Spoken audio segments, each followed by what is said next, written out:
I got to learn how to set expectations, how to deliver on what I promised, how to own up when I make mistakes.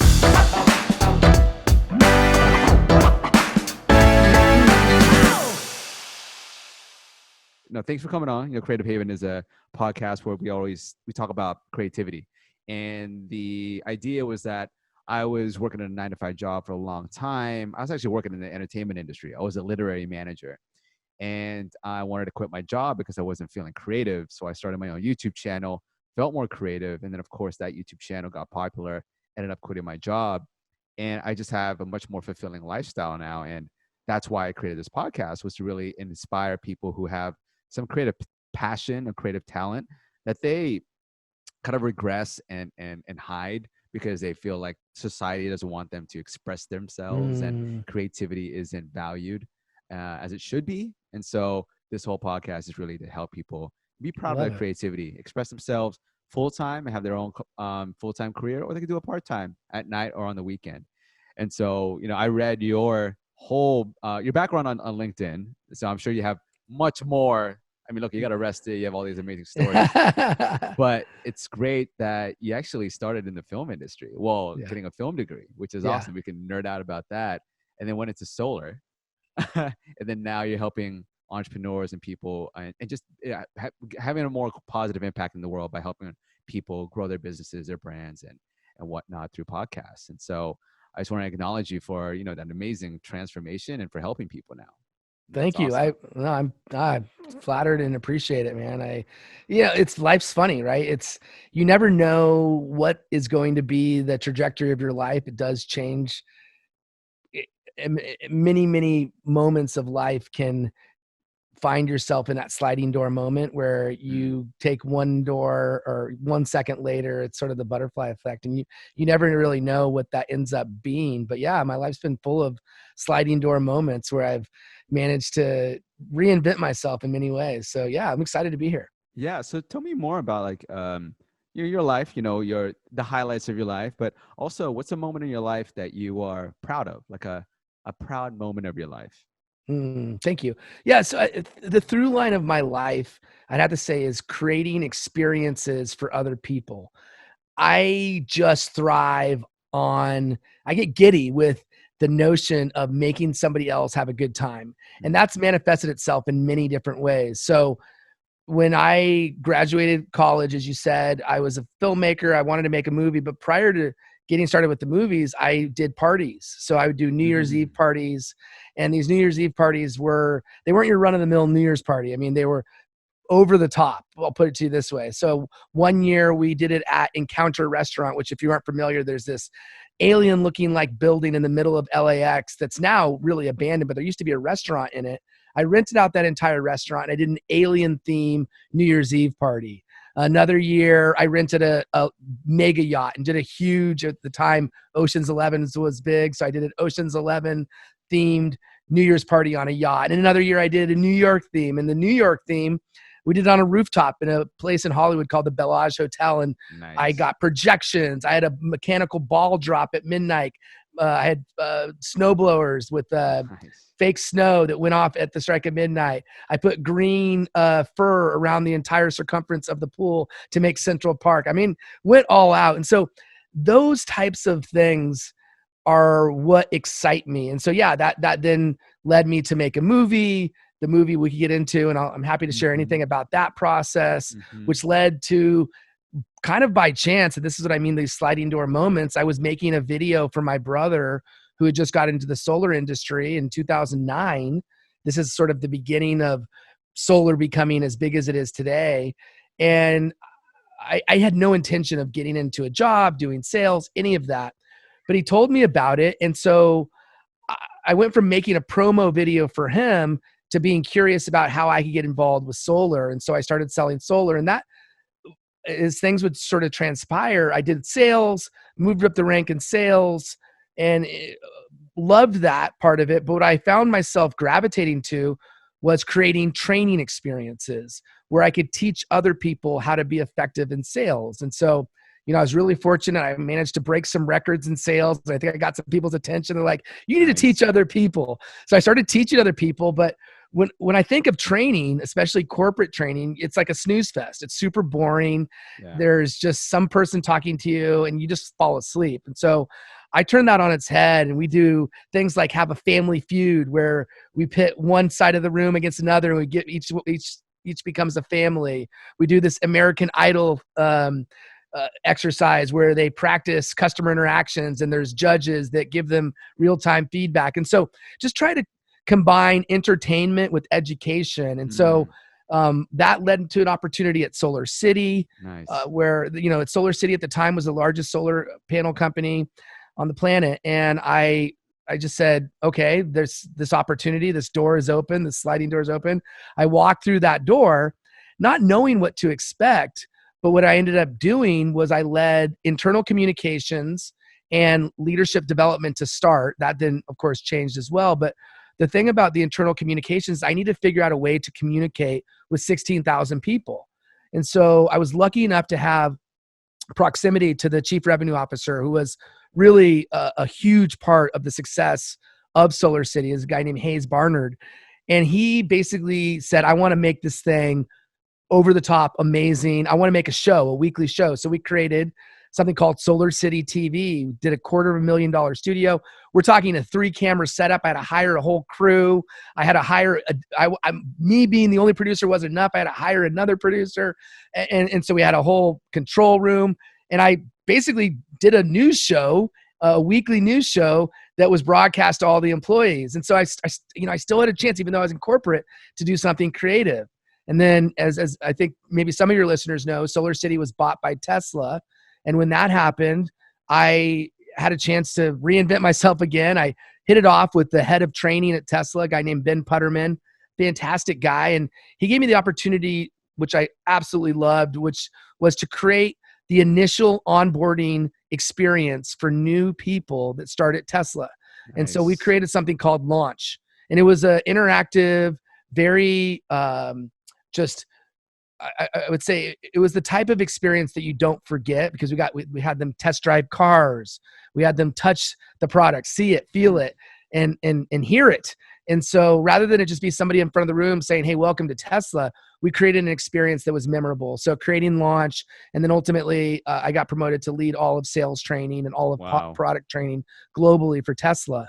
And so flash forward to today, my story is that I'm kind of blending my film background, which we really didn't get too much into that, but I spent 7 years of my life working on a feature film, Rolling. Yeah. It's a movie about ecstasy, and we could dive in. I'm happy to explore that and talk about all the learning that happened over those 7 years.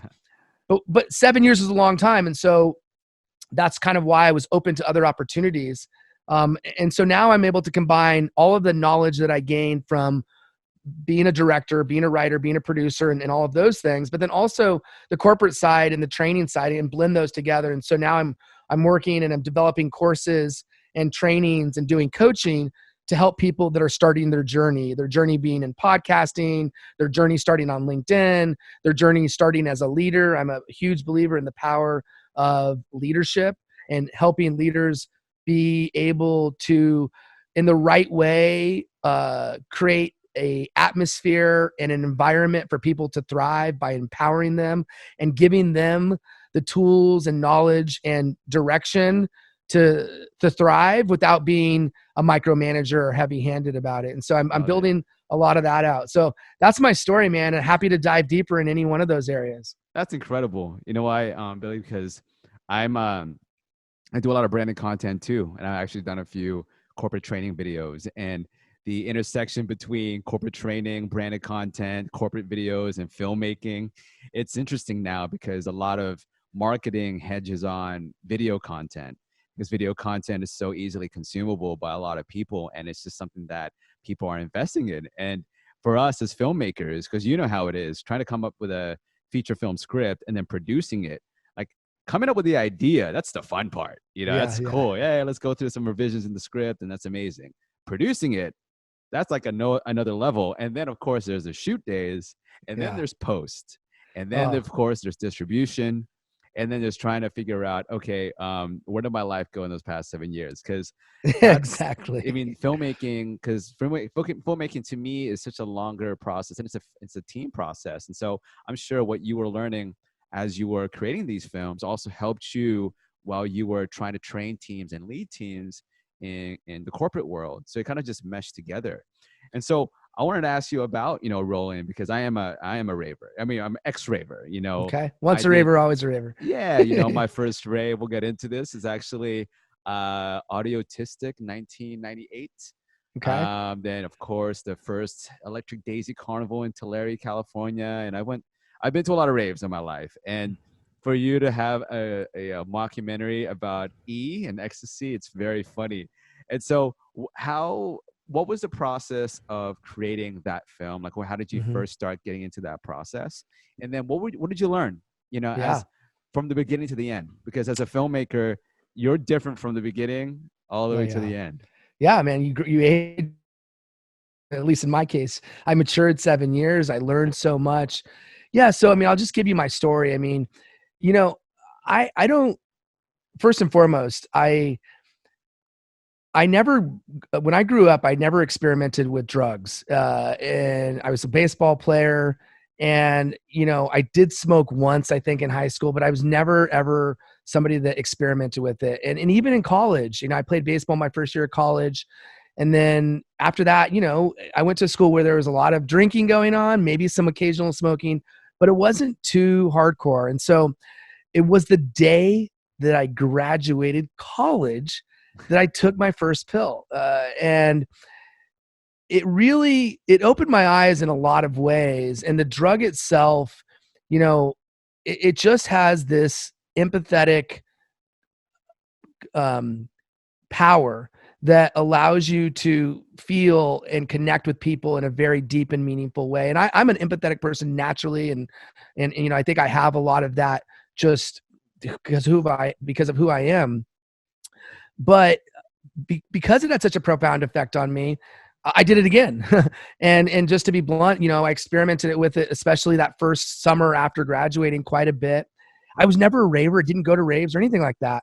In fact, it's only been like relatively recently that I went to EDC last year. We were supposed to go this last weekend, Mm, and so I'd never done quote unquote, going to a rave or raving, but I was always into the warehouse parties, and I was immersed in some more of the local LA scene. mm. I'd say from about the same time you're talking about, right? So I graduated 2000, or technically 99, around May of 99, and then from that point on, going to Giant and Spun Day and all these different like Yes. clubs, and then also going to some of the more underground warehouse parties, things of that nature. So I was in that world, but I wasn't at like a quote unquote rave. Oh, I was there. Remember You were there too, remember right? Masterdome?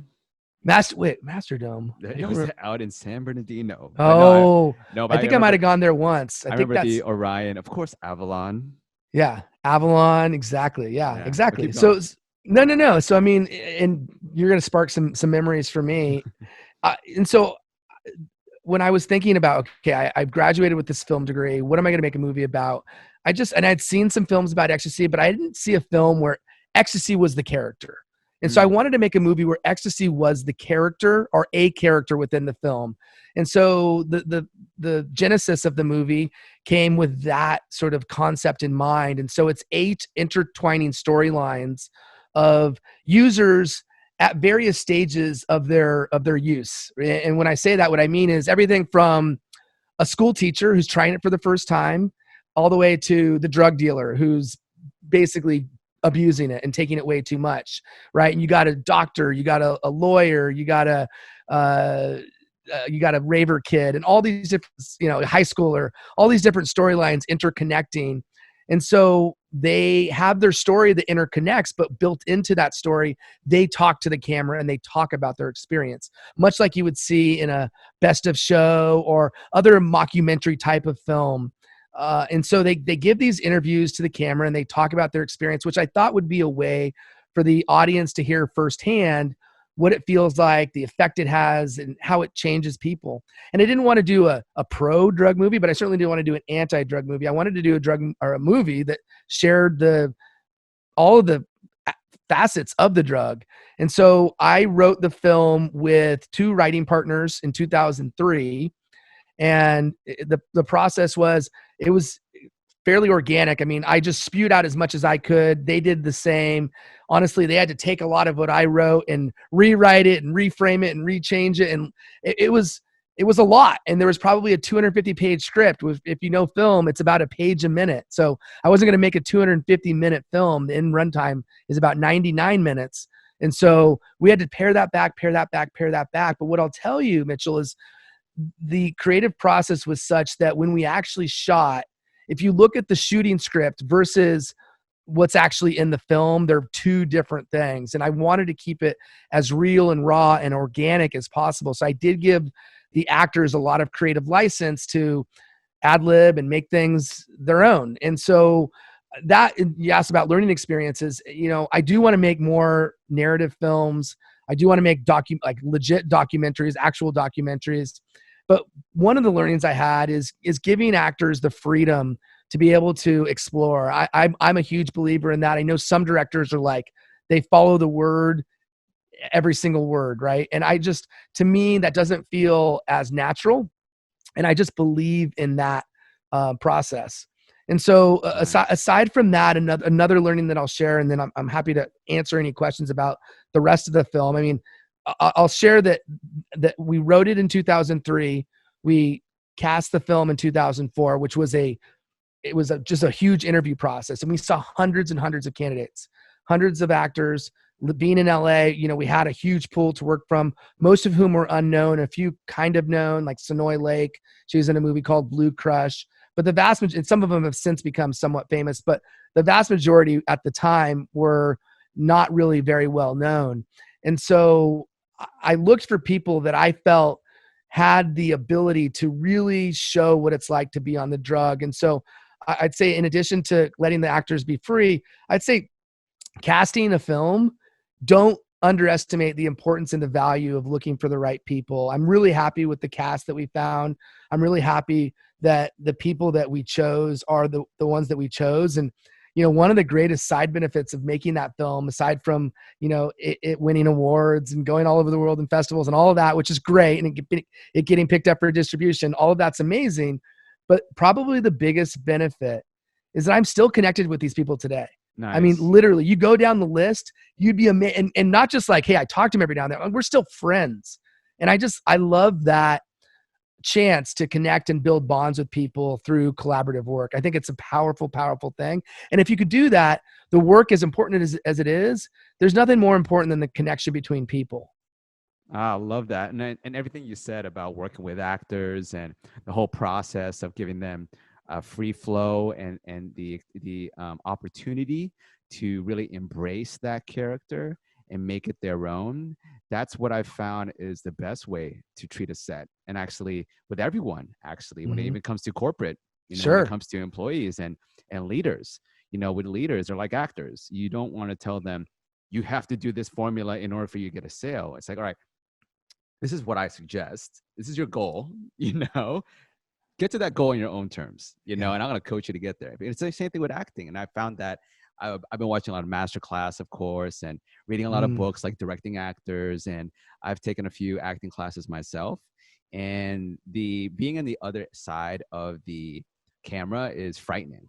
It's absolutely frightening. And it's because you are paid to be vulnerable, and you are in a vulnerable space trying to show people what you think this character should be and what they're about, and fully embracing that role. And so being a director and having to create a safe space for that, it's a very, you have to be a very responsible person, because I've been on sets, I've been being a producer doing a few short films where someone has a crying moment, but then there's someone on their phone in the background and someone eating chips. And then the actress was like, I can't get into my mode of crying, but there's a guy on their phone and someone's eating chips, and then someone's probably like coughing and then picking their nose over here.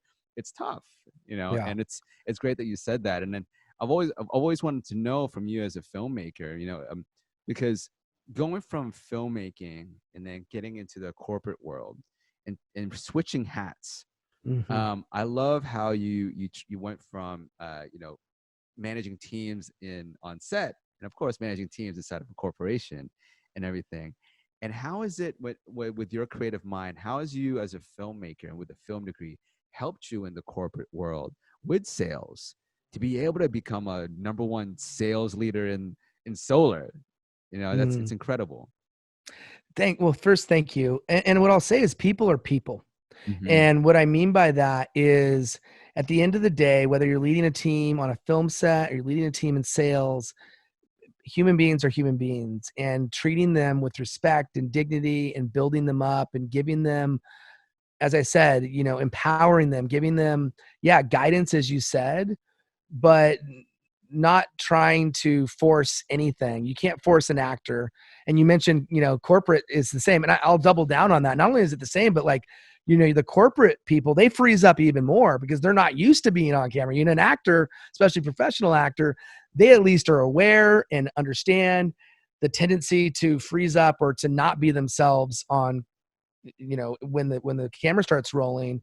And so same is true, if not more so, for corporate. But to answer your question, man, it wasn't that hard, honestly, to go to do the transition as it may sound. And I don't want to downplay that, I mean, this is 10 years ago, right? So going back for me, I think what helped was I got to have some success by selling. And what I mean by that is initially my job was not to lead people. Initially my job was just to meet homeowners and say, Mm. "Hey, Mr. and Mrs. Jones, nice to meet you. Tell me why you're looking into solar," and understanding what their goals and intention is for considering solar, and then helping them meet those goals and intentions by giving them a great product with a great service and something that's going to help them and save them money and do something great for the planet. And it was timing.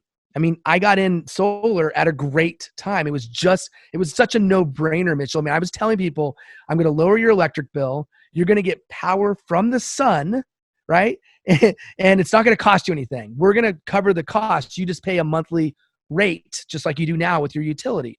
And so it was just stupidly easy, honestly, to sell. And, some people listening to this that may have struggled in the industry may say I'm overplaying that. And maybe I am, but what I can tell you is if you could connect with people and if they trust you, as cliche as it sounds, if they like you, and if you get to know them and they get to know you, you're going to build rapport, and they're not only going to sign up themselves, they're going to tell other people. And so I was able to build a business that way. And I just had a flourishing network of customers that kept on building upon itself. And so one month in particular, it was December of 2012, I want to say, I sold 33 deals in a month, which you add that up as over $1 million worth of solar panels I sold in one month. And so not only was that a great financial win for me, but it put me on the map at the company, and it gave me a lot of how we thrive is based on our confidence level. And so I will be so much more confident making a film today than I was, what was that, 2016 years ago. I mean, I'm 43 now. So, do the math. I was in my mid 20s. I was making a film.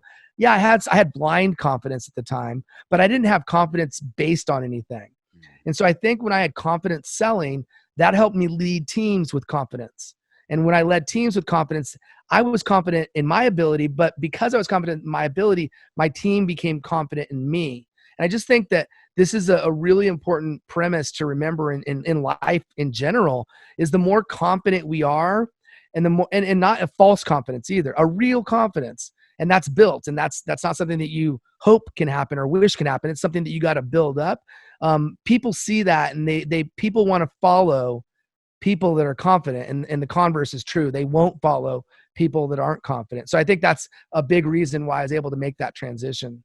Oh, that's great. No, I love that because I think overall, when it comes to mindset in general and with life, confidence is the way to actually overcome negativity, self doubt, expectations from others. And I think that at the end of the day, if you're not confident, it's really hard for you to get out of bed every morning Mm. to spend 12 or 14 hours building what you want to build to help impact the world in a positive way. And so it's amazing how you're a filmmaker with a passion for film, but also have this passion for helping people, and I love that because I'm the same way. I mean, this is why I have Yeah. this podcast, and I also want to help people use video as a way to build up their businesses and brands and tell their stories and their messages. And end of the day, films are voices and stories from people who used to be unheard. And that's why I Mm. love film. I love videos because my whole goal is I want to be able to teach people in third world countries how to pick up a camera because I want Yeah. to hear their stories. I want to hear their struggles. I also want to hear their triumphs. And we're here complaining that we have to stay home all day Yeah, with I know, with right? Netflix and delivery food, and Yeah. someone in Nigeria can't even get clean water, but they're happy because they're with family.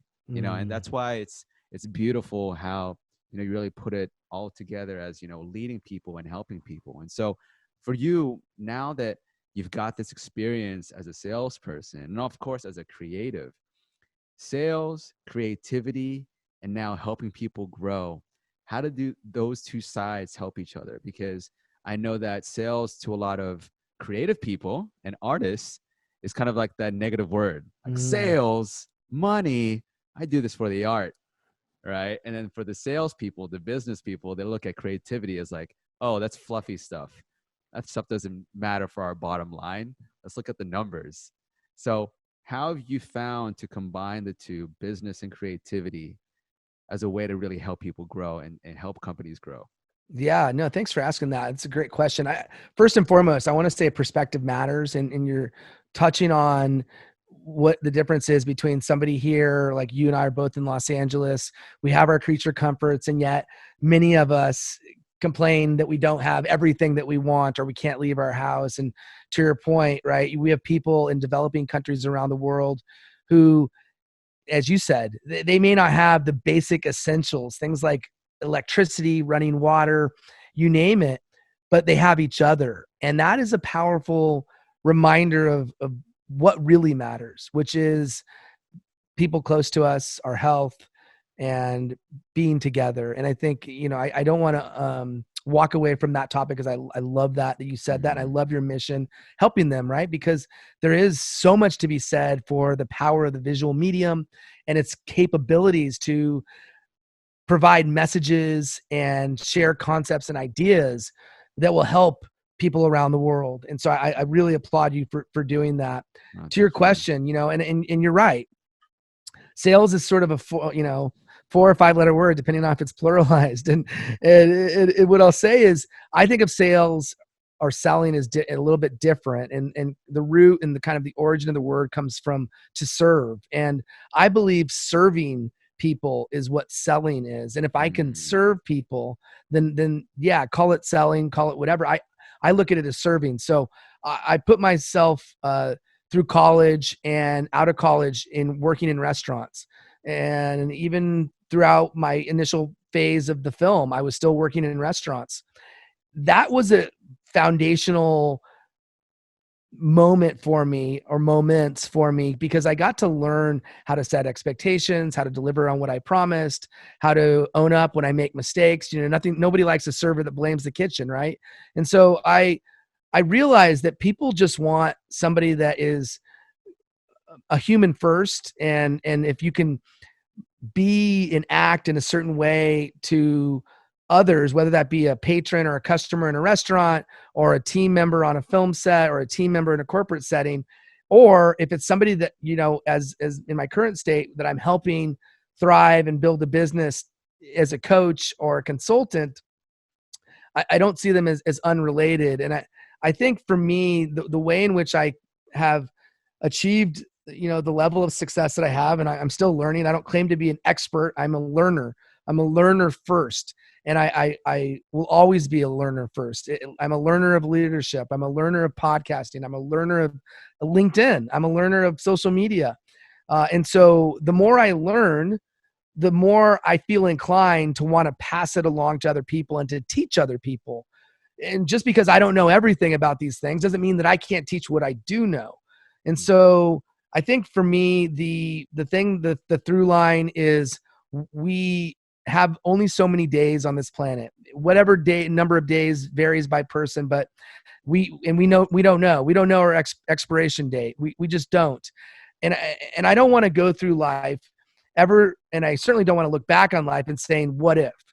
What if I did this? Or what if I did that? Or could I have done that? And should I have done that? And so don't get me wrong, we all have moments where we start to get these negative bubbles in our head, and we're only human to think that those thoughts, but I don't want any of them to stick, and I don't want any of them to make me feel like I've gone through life building somebody else's dream and not my own, or not helping others build their dream. So I'm incredibly excited about the mission that I have now to help people and to inspire people and to bring other people uh, the knowledge and skills and advice that I've been taught and other people have shared with me. And so I say, I'm just paying it forward, man. The more I can do that, the more I think the universe works in ways where, you give enough and the universe will reward that.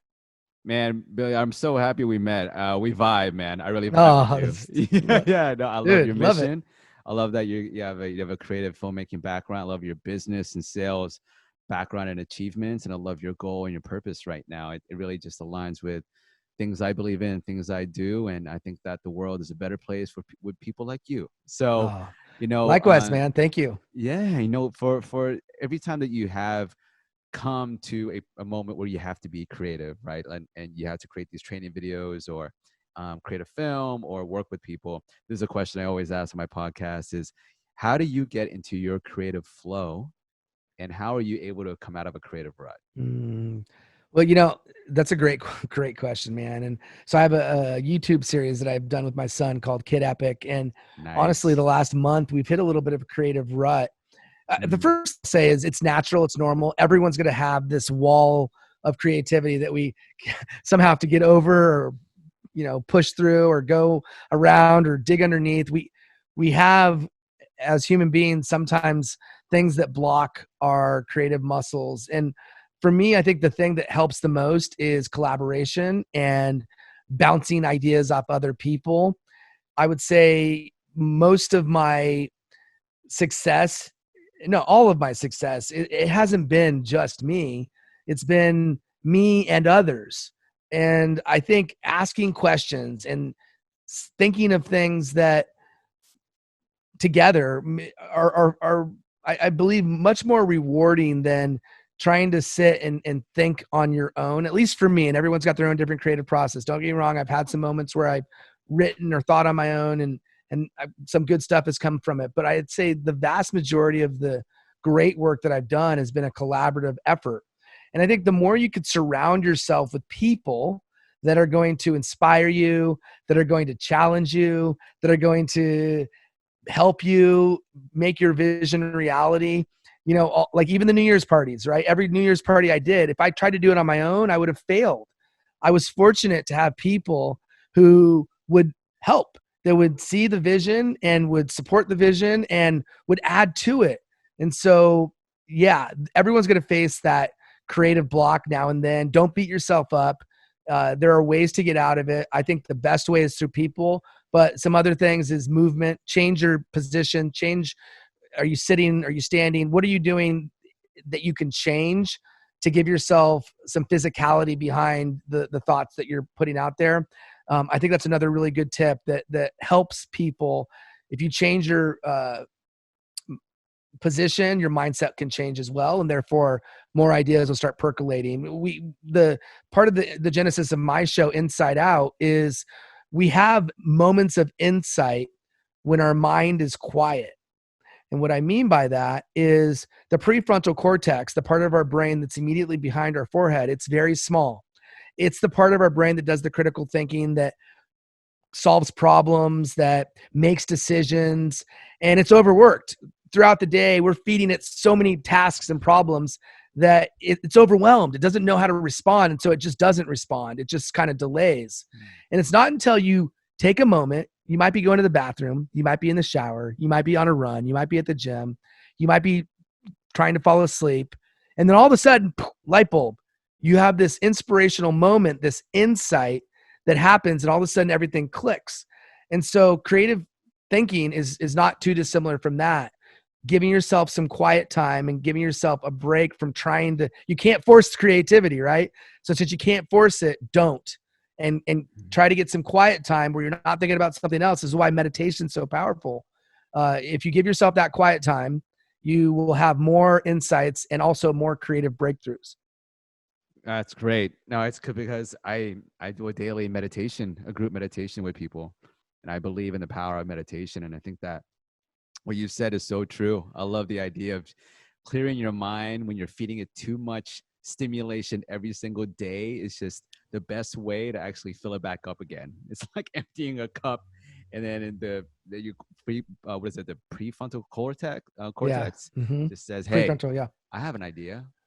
Here you go." And that's amazing. Like that's why I feel that it's very important for creatives to actually take a walk outside and stroll in nature sometimes, because I think that that's helped me a lot with ideas. That's helped me actually relieve stress. And I think I've found a lot of great insights from just a stroll around the block or at the park. And Billy, I want to also know, when you went from filmmaking, and into, the corporate world and trying to convince people creativity is important for business. We talk about, how it's great to help, train people through creativity and help them become leaders. But I'm sure that you had to go through a lot of roadblocks or people who said, "Hey man, I mean, videos, what do we need videos for?" Or like, why do we need creative? Why do we need to do a Family Feud? Just give them a work manual and have them just read it. Yeah. Have you been able to convince executives or suits, like we used to say, the importance of creativity? Why is creativity important for business? Yeah, no, thanks for asking. It's funny, you're taking me back to some really interesting parts of my career and memory lane, and I appreciate that. What I'll say is I was really lucky. I always had support, and part of, luck.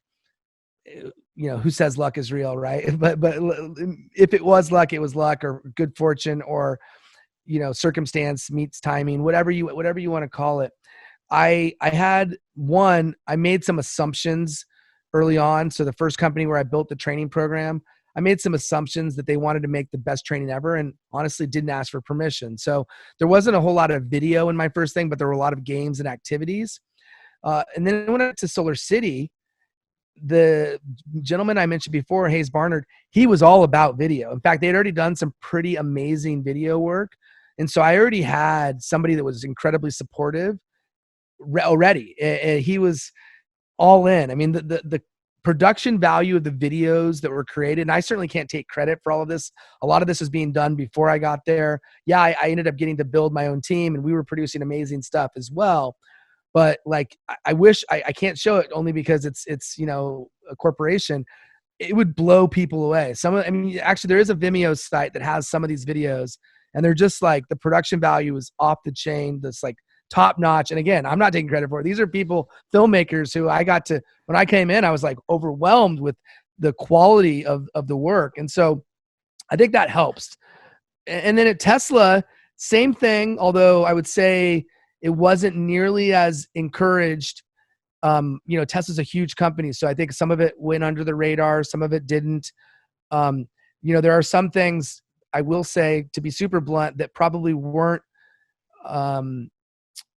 appreciated as much, because everything came down to what's the cost. So for example, like, we wanted to bring in the car that was used for racing extinction, which there's this Tesla that has a projector in the car, and Elon now owns this. And we wanted to bring it in, have that be the projector in the room for new hires when they start at Tesla, which would be amazing.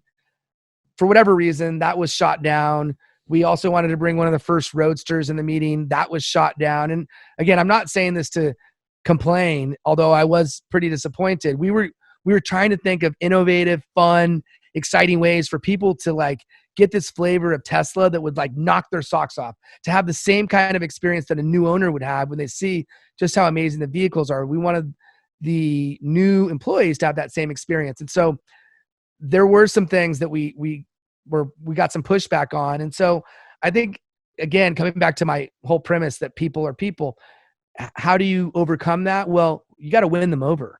The reason I was able to do that, my first job at Varango Solar, and the reason I was able to do everything at Solar City is I had the support of my boss and my boss's boss, and everyone was supportive. I had that 90% of the way at Tesla, but I think it's such a big company. There were some people that I wasn't able to build as strong a relationship. So the advice I would give for anyone who's in a corporate setting that they're either not getting the traction they need to do creative things, develop the relationship first. Once you've developed the relationship and really develop it, then paint the picture of why and how the creative endeavor will support the mission and help the company be a better company. And that could have so many different sort of layers to it. It could be a better company because you train people better. It could be a better company because you're explaining something on the front end to the customers from a branding perspective. It could set expectations with the customer. I mean, there's so many different ways that medium like video or a podcast or any creative vehicle can help establish a company both internally and externally. So internally for the employees by empowering them and helping them be better employees, and externally to help the brand of the company flourish. And so I'm always intrigued by what companies are doing both internally and externally to make themselves thrive. And I applaud you for the work that you're doing because you're at the front lines.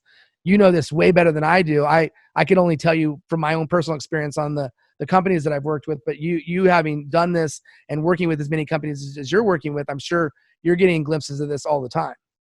Yeah, no, you hit it right in the head. It just, you really have to know what people want. You really want to know what people need and want, and you just give them suggestions and guide them towards that point. I love the book Building a Story Brand by Donald Miller, and about just becoming the guide rather than telling someone what to do. It's really guiding someone to get towards their end goal, becoming the Oh, Yoda I love for that. Luke Skywalker. And that's what you're doing, and that's what you do with companies as well, is that you really have to figure out what they want, what their goals are, and then just provide the vehicle. What is that vehicle to get there, and how can I guide you to use this vehicle? And I think that it's amazing that you've been able to do this for some of the biggest solar companies out there, to tell you the truth. And that's why I think it's awesome that you quit the whole industry to start Insight. And so I'd love to get your pitch on Insight. What is Insight about? What's your mission? What's your purpose? And just know more about it. Yeah. Well, first, let me say that you're spot on, man. I mean, the same thing with the customer.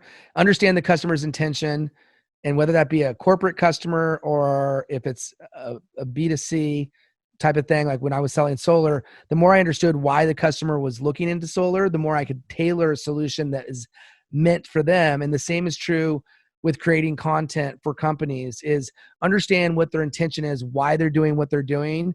And then once you understand that, tailor a solution and a plan that is directly going to achieve whatever it is they want to achieve. And so to answer your question about Insight Media, one, I'll say this: no business is ever the same. It's like a movie. A movie, you have an vision of what that movie is going to be. You write the script and then you shoot it and it's a new movie. And then you edit it and then it's a new movie. And I'll say my story is still being written. And so to be completely transparent, I say the story of Insight Media is still being written. Here's what I'll tell you about what my purpose and intention and what I get most excited about with my company is I love the idea of somebody starting something. Now, it could be starting a career, and that career is in a leadership role. It could be starting a podcast. And I mentioned this earlier in the show. It could be starting in really trying to grow a following on LinkedIn. And I'm intrigued by the notion of people wanting to start something and immersing themselves in something and having the help they need to achieve success. And so at its core, Insight Media will help people gain the insights to shorten the time that it takes to get where they want to go. So again, when you think of learning, we had a guy come to speak to Tesla named David Rock, and this guy changed my world because what he really talked about was learning happens when we have insights, either an insight that's shared with us or when our own head explosion happens, and we all of a sudden have our own insight, and any combination of the two of those. And he's the one that taught me about the prefrontal cortex. He's got a great book, Your Brain at Work, I believe it's called. Great book. And anyhow, the idea and the concept behind Insight Media is I produce, and my company produces content that will help people have more insights, and will help people have insights that will help them, whether it be, like I said, I'm building a course right now on podcasting, building a course on LinkedIn growth. I'm building a course on leadership. Each of those courses are going to be jam-packed full of insights that we're passing along. And I have strategic partners for each of those that I'm passing along to the people that consume that. Coupled with that, I also coach. I'm a huge believer that knowledge is great, but knowledge without action is just knowledge. And so having been in learning and development, I know that the knowledge piece, as fun and exciting as it can be to gain that knowledge, it's all for naught if you don't go out and apply what you've learned very soon after learning it.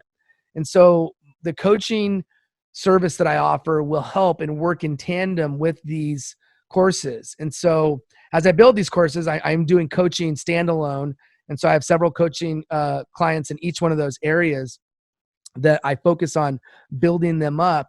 And I'm growing that side of my business too. So there's the coaching component, there's the course component. And then the last component is I do want to give back to companies that I believe in. And I'm very, very, I'd say, what's the word I'm looking for? Selective with which companies I choose to work with.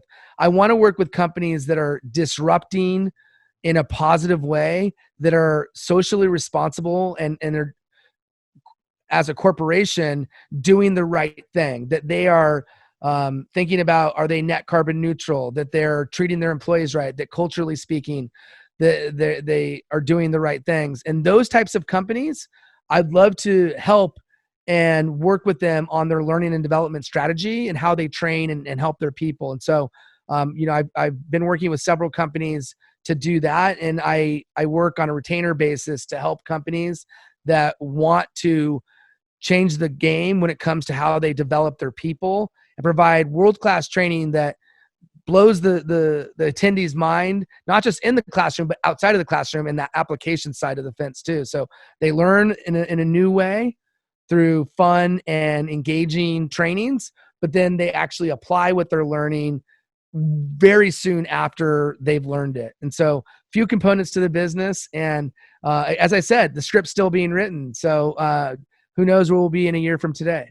Man, I'm so glad that your company exists, because that is such a beautiful mission and a purpose. And I applaud you, my friend. That's so cool that you actually took the initiative to actually create something like that when you've had so much success in the past in filmmaking and in sales and in solar. And so I wish you so much luck in there, man. And if you ever need, collaboration and help, I'm here to offer, help. And I want to know, before we go, because I know that, are a busy person, where can we find you? How can we support you? And I guess your one last piece of advice for someone who's just starting their journey. Oh, well, that's the perfect question for me. So the best way to find me is through LinkedIn. So let's connect there. So just look up Billy Samoa Salibi there. And then I have my podcast is insightoutShow.com. My website's billysamoa.com. I was born in the island of American Samoa, so my middle name is Samoa. So Billy, like Billy the Kid, Samoa, like the island.com. And yeah, like I said, though, go to the LinkedIn first. Let's connect.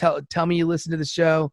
I'd love to learn more about your story. Whoever it is that listens to this and feels inspired to connect with me, I accept all invitations to connect, because you never know when that next life-changing connection will happen. And to end with a piece of advice It's to remember the golden rule, and there's lots of golden rules out there, but the golden rule is you never know who you're talking to at any given situation. You may think that the person you're talking to will never help you, will never do anything for you, will never be an important person in your life, but you can't make those kinds of assumptions. And so treat everybody not just the way you want to be treated, but treat them the way they want to be treated. And the way they want to be treated is with respect, with dignity, and with your heart, and with your goodness. And I think often we, especially on social media, like LinkedIn's a kind of a rare cat because it's super positive for the most part.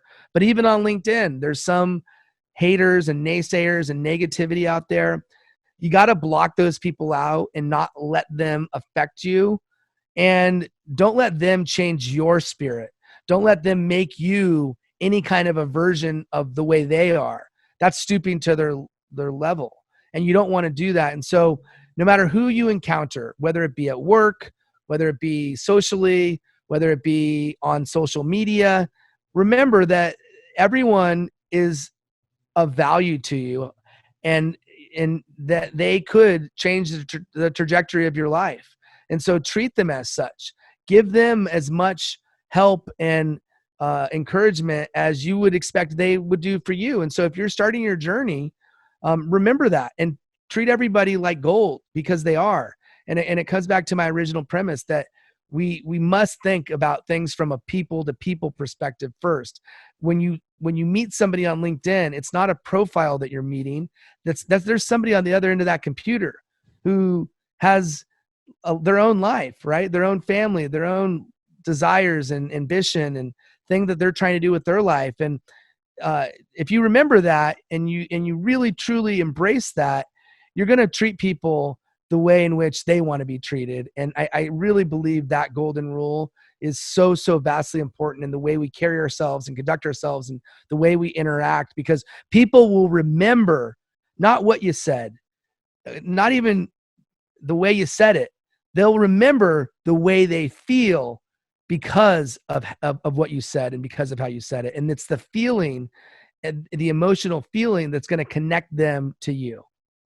Wow, that's so powerful. Thank you so much, Billy, for the amazing conversation that we had. I'm in Los Angeles, so we should grab some post-Corona lockdown coffee or drinks. Oh, man. And we'll go visit the old LAX restaurant and throw a big party like the old days. Oh, man. I love it, man. I don't even know if they're still open, but yeah, I'm totally down for that. I'm also down for a meal. If you notice my LinkedIn profile, I'm a ramen addict. So if you're down for a bowl of ramen, or even not, even something else, you let me know. I'm down to hang out for sure. For sure. We'll go to Daikokuya down in Little Tokyo. Oh, I love it. Nice, dude. Cool. Nice. You know your stuff. Yeah. Thank you so much, Billy. I appreciate you. And I'll talk to you soon. Thanks, Mitchell. Thanks for having me on. Take care. Bye. Thank you for listening to the Creative Haven podcast. And if you dig it and like what you heard today, please give us a nice review and rating and share it with one of your friends that you think needs some creative inspiration. You can always find more content and resources at thecreativehaven.com, and hit me up on Instagram at Mitchel Dumlao. And if you want to reach out, collab, or ask any questions, you have my permission to slide into my DMs. So keep positive, continue to learn and hone your craft, and create all day. Salamat.